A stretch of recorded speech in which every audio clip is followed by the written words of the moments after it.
কিন্তু কৃষি কাজ করে আপনাদের মধ্য থেকে কিন্তু কেউ কোটিপতি হচ্ছেন না।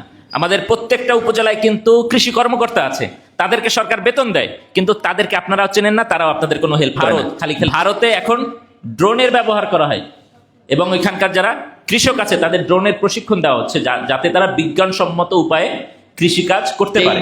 সরকারি কর্মকর্তা কিংবা এই যে বাংলাদেশের যে ট্যাক্স কর্মকর্তা আছে, ট্যাক্সেশন সিস্টেম আছে, এর চেয়ে তো আমাদের চাঁদাবাজরা ভালো, যে রাষ্ট্রের চেয়ে ভালো সেবা এই চাঁদাবাজরা দিচ্ছে।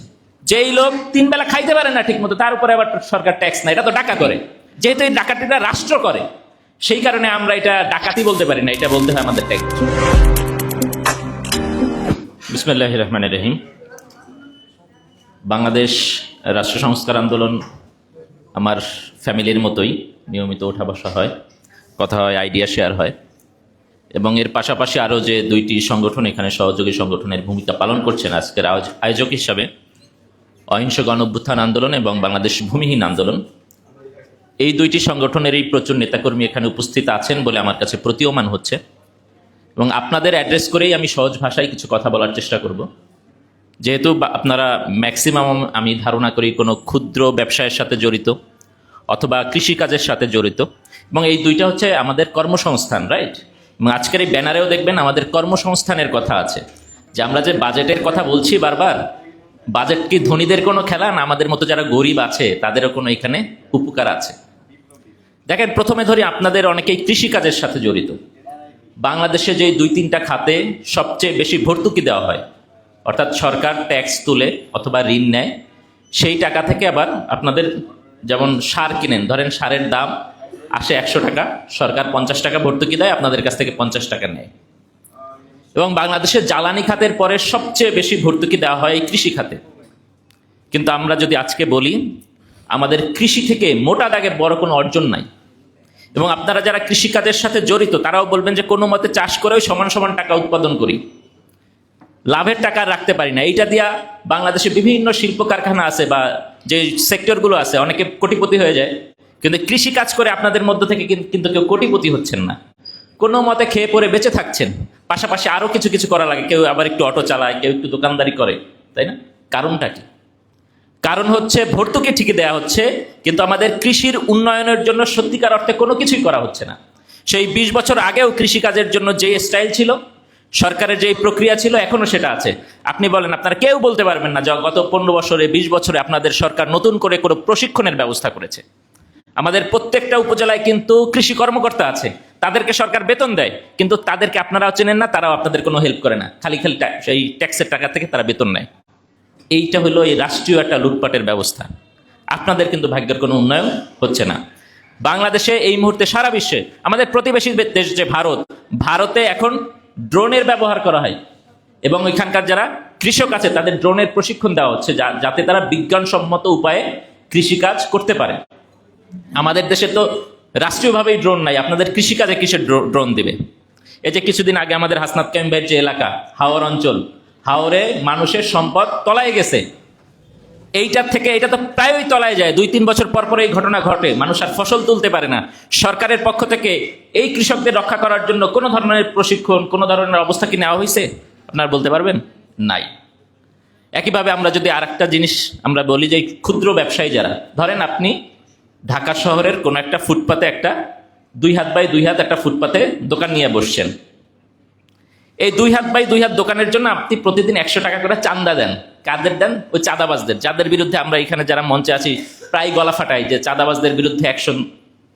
কিন্তু আপনি তো তাদেরই খুঁজেন যে ভাই 100 টাকা নেন, বিনিময়ে আমার একটু বিদ্যুৎ দেন এবং পুলিশি হয়রানি টয়রানি থেকে আমাদের রক্ষা করেন। এই যে চাঁদাটা দিলেন, ট্যাক্সটাও কিন্তু এই কাছাকাছি ধরনের একটা ঘটনা। অর্থাৎ এই চাঁদাটা নেয় হলে এলাকার চান্দা ভাই, কোনো রাজনৈতিক নেতা, সরকারি দলের নেতা, বিনিময়ে সে আপনারা কিছু ফ্যাসিলিটি দেয় না, আপনাকে ওইখানে নিরাপত্তা দেয়, পুলিশি হয়রানি থেকে রক্ষা করে, বিদ্যুৎ দেয়, বিদ্যুতের লাইনটা দেয়, রাস্তার মাঝখানে যে বসে থাকবেন মানুষ যাতে ডিস্টার্ব না করে এই জন্য গ্যারান্টি দেয়। এই কাজটা আসলে রাষ্ট্রের করার কথা ছিল, যেই রাষ্ট্র আপনার কাছ থেকে ট্যাক্স নেয়। ট্যাক্স নেওয়ার বিনিময়ে আপনাকে সে সার্ভিস দিবে, সে অবকাঠামোগত সুবিধা দিবে, নিরাপত্তা দিবে, পুলিশি হয়রানি থেকে রক্ষা করবে। তাইলে বলেন, এই যদি প্র্যাকটিক্যাল অবস্থা হয়, তাইলে আমরা বলতে পারি যে সরকারি কর্মকর্তা কিংবা এই যে বাংলাদেশের যে ট্যাক্স কর্মকর্তা আছে, ট্যাক্সেশন সিস্টেম আছে, এর চেয়ে তো আমাদের চাঁদাবাজরা ভালো, চাঁদাবাজ নেতারা ভালো। আমরা কি দেখি? আমরা যারা ব্যবসা করি তারা কি দেখি? যে রাষ্ট্রের চেয়ে ভালো সেবা এই চাঁদাবাজরা দিচ্ছে। এইটা হচ্ছে আমাদের ক্রাইসিস। এবং এই যে নিম্ন মধ্যবিত্ত আপনারা যারা আছেন, যারা এই কৃষিকাজ করছেন কিংবা যারা এই দোকান দিচ্ছেন, আপনারা এই যে কোটি কোটি টাকার যে বাজেট, এই বাজেটে আপনাদের কিছু আসে যায়? এই বাজেট আরো 200 কোটি টাকা বাড়লে আপনাদের ভাগ্যে কোনো পরিবর্তন হবে? এই জন্য এই রাষ্ট্রকে আমাদের প্রশ্ন করতে হবে, যেই ট্যাক্সের টাকা দিয়ে আপনার সেবা দেওয়া দরকার, সেবা হওয়া দরকার, আপনারা ফিল করা দরকার, দেখতে পাওয়া দরকার, সেটা আমরা কিন্তু দেখতে পাচ্ছি না। আমরা মনে করি একটা প্রোগ্রেসিভ ট্যাক্সেশন সিস্টেম দরকার, অর্থাৎ ধনীরা ট্যাক্স দিবে, সেটা বন্টিত হবে গরিবদের মাঝে, খুব সিম্পল। কিন্তু আমাদের যে ভ্যাট সিস্টেম আছে, এটা সবার উপরে সমানভাবে প্রযোজ্য। ট্যাক্সের ক্ষেত্রে তাও দেখা যায় যে ধনীদের উপরে ট্যাক্সটা একটু বেশি, ধরেন 25%, যারা 3.5 লাখ টাকা পর্যন্ত ইনকাম হলে ট্যাক্স না দিয়ে পারবেন। কিন্তু ভ্যাট সবার কাছ থেকে নেওয়া হয়। যেই লোকটা বস্তিতে থাকতেছে তার কাছ থেকেও ভ্যাট নেওয়া হচ্ছে, ধরেন 15% ভ্যাট নেওয়া হচ্ছে। আর যে ওই দালানে থাকতেছে সেও 15% ভ্যাট দেয়। তাহলে এটা কোনোভাবেই ন্যায্য হতে পারে না। ফলে আমাদের এই ব্যাপারে সরকারকে বাধ্য করতে হবে, যাতে এই গরিবরা কোনো ভ্যাটের টাকা দিতে পারবে না, গরিবরা কোনো ভ্যাট দিবে না, ভ্যাট বড় লোকরা দিবে। যেই লোক 3 বেলা খাইতে পারে না ঠিক মতো, তার উপরে আবার সরকার ট্যাক্স না, এটা তো ডাকাতি। ফলে সরকার আমাদের তো সেবা দেয় না, উল্টা আমাদের উপরে ডাকাতি করে। যেহেতু এই ডাকাতিটা রাষ্ট্র করে, সেই কারণে আমরা এটা ডাকাতি বলতে পারি না, এটা বলতে হয় আমাদের ট্যাক্সেশন। ফলে আমাদের আসলে, আমরা যদি বলতে পারতাম, আমরা যদি হামলা মামলার ভয় না থাকতো, তাইলে আমরা বলতাম আমাদের উপরে ট্যাক্স না, আমাদের সাথে রাষ্ট্র ডাকাতি করে। এই জিনিসটা আমাদের খুব ভালো করে বুঝতে হবে। এরপরে ট্যাক্সের যে টাকা, আপনারা দেখবেন যে এই এলাকায় প্রচুর ট্যাক্সের অফিস আছে। এই ট্যাক্স অফিসারদের বেতন হলো 50,000, 60,000, 70,000, কিন্তু তারা বনানীতে থাকে, সেই বাসা ভাড়াই হলো 80,000, 1 লাখ। কিভাবে থাকে তারা? তাইলে নিয়মিত এখানে ঘুষের লেনদেন করে। এই ঘুষের লেনদেন করলে কি হয়? আপনার ধরেন ট্যাক্স হলো 10,000 টাকা, ওই 10,000 টাকা দিতেই হবে। যদি 10,000 না দেন, সে মামলা দিবে, মামলা দিয়ে জরিমানা করবে, আপনার কাছ থেকে 20,000 টাকা আদায় করবে, হয়রানি তো করবেই। আর ওই বড় লোকেরা এসে একটা খাম দিবে, ওই খাম দিয়ে সে বাসা ভাড়া দিবে আর তার ট্যাক্স মাফ করে দেবে।